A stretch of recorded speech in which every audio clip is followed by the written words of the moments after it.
Hi, I'm Dr. Whitten, and I'm very excited today because we're going to be talking about one of my favorite subjects, outside the box thinking.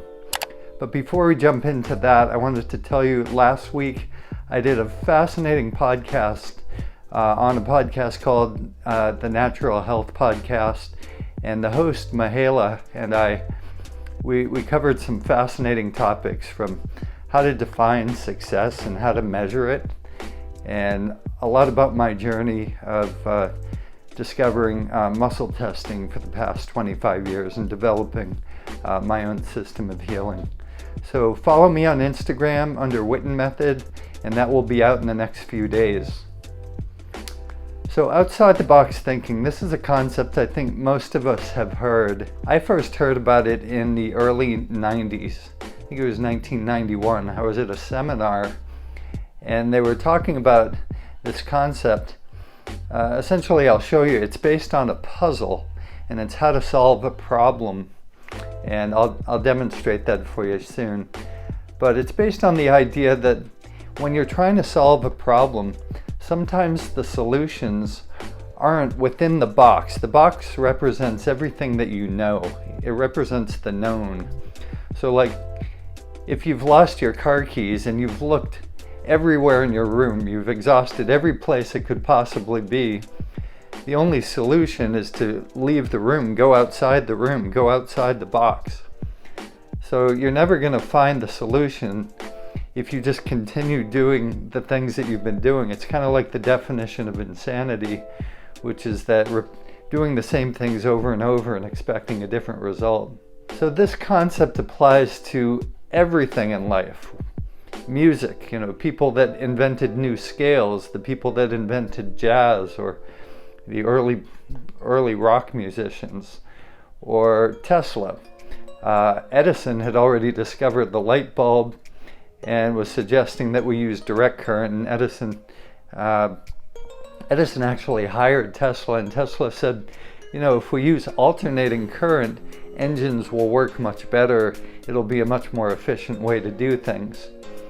Or in the 1800s, we were getting around with horse and carriage, and somebody invented the car using the engine that Tesla had discovered. And then the Wright brothers discovered, on and on. Every invention, every breakthrough, initially we had manual typewriters, and someone invented the word processor and the personal computer and the internet. All these things required people to think of a possibility that had never been thought before, do things in a different way, put things together differently.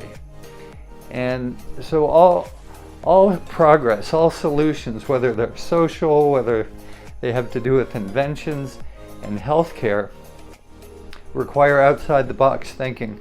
So as I looked around in my career and I saw that there were health challenges that nobody had found the solutions for, I thought, well, how can we think about these things differently? How can we approach them differently? Because if I just study what's already known and what's been done, the solutions haven't been found. The solutions for cancer, the solutions for all kinds of health conditions, the solution for depression and emotional trauma. So I spent the last 25 years trying to find new ways to approach old problems that hadn't been done before, using kinesiology, learning how to tap into the body's own wisdom, the body's own knowledge for the solutions that it needs. So all the healing solutions in the past had based on what I call doctor-driven systems. So essentially a patient lies on the table and the practitioner approaches that patient using all of his knowledge or her knowledge. And the problem with that is it's not personal. It's not what we call personalized medicine. It doesn't honor the uniqueness of each patient, the uniqueness of each condition or problem. And so what I was looking for was a way to approach healing not based on my own intellect, but based on an ability to tap into the wisdom that's contained within each patient, the wisdom that's in the brain, in the nervous system, in the heart, in the intelligence of the body that knows exactly what it needs and can prioritize those healing modalities. I want you to take any problem, whether it's in a relationship or at work or something like that, and think, how can I approach this differently? Let's say you're having difficulty in your relationship. You have the same arguments over and over. You say something and the other person says something, and then you get louder and they get louder, and pretty soon you're fighting. Maybe with your partner, you can approach it by thinking, okay, the advice that my partner's giving me, what if I had paid $10,000 for that advice? What if this was the smartest person in the world? How would I listen differently? So that's just an example of how I might approach a problem that I haven't found a solution for.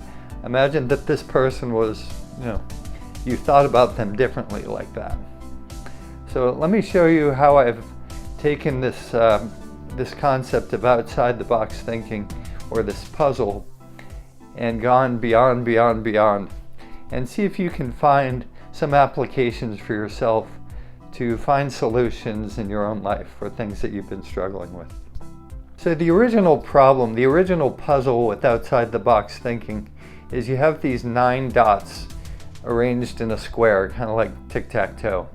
So the instructions are, you have to connect all 9 dots using 4 lines, and you can't lift the pen or pencil. So why don't you stop the tape and see if you can figure out how to do that.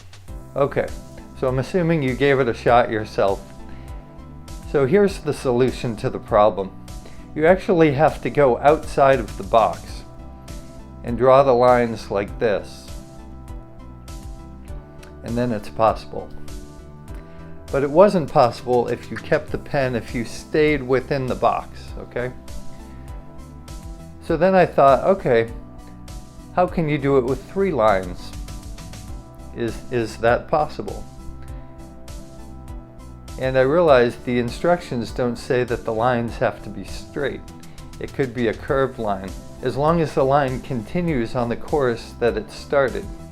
So it can be a curved line, like a circle.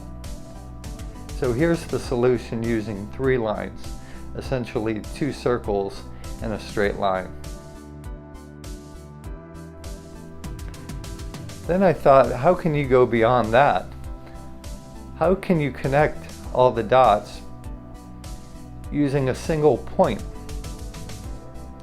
And I realized the solution is, if you submerge the puzzle in water and you touch the center of the puzzle, the center dot, and then the ripples of water expand and connects all the dots using the lines of water. And then I thought, how do you go beyond that? And I realized you don't need to do anything. The dots are already connected because they're on the same page. They're already interconnected. So see if you can apply these principles. Go beyond what you already know and what you think you know. What you think you know about the coronavirus, what you think you know about health, what you think you know about relationships, what you think you know about the right way to live and be healthy and contribute, and how to be successful, and how to be a powerful instrument for change and transformation on this planet. How to create, how to make music that's worth making, how to create art, how to raise your children, how to apply this in every way that's meaningful in your life. If you enjoyed this video, please give it a thumbs up and subscribe if you haven't already, and hit the notification bell so you know when we upload another video. And I would love to hear whatever comments you have. If you got anything out of this video, or if you had some kind of breakthrough, or you applied this in some way that you think would be interesting to share, I'd love to hear that. Have a wonderful day.